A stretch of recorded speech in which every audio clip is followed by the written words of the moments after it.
समीकरणात प्रश्नचिन्हाच्या जागी कोणते अंदाजित मूल्य येईल?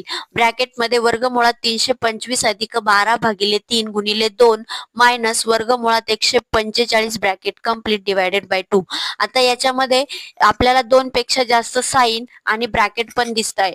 मग पहिले आपण काय सॉल्व्ह करणार आहोत? व्ही बॉडमॉसने ब्रॅकेट सॉल्व्ह करणार आहोत. वर्गमुळात 325 हा कसला स्क्वेअर नसून 324 आपल्याला मिळणार आहे 18चा वर्ग. म्हणजे 324च्या वर्गमुळात 324च्या जागेवर लिहिणार आहोत आपण 18 प्लस प्लस आला किती 12 प्लस मिळणार आहे 12 पण 12 भागिले 3. मग पहिले भागिले आणि गुणिले याच्यामध्ये व्ही बॉडमॉसने पहिले भागाकार करणार आहे.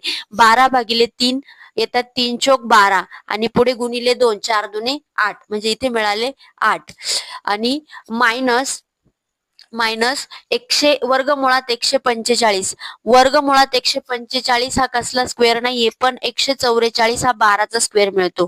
ठीक आहे 12. मग बघा आता इथपर्यंत आपला ब्रॅकेट सॉल्व्ह करून झालाय. 18 आणि 8 होतात 26. 26 मधून 12 गेले राहिले किती 14. 14 पुढे बघा भागिले 2 पुढे आहे भागिले 2. मग 14 मधून 14 भागिले 2 तर 14चे अर्धे केले किती येतात 7. म्हणजे या प्रश्नाचं योग्य आन्सर आहे ऑप्शन नंबर 4 7.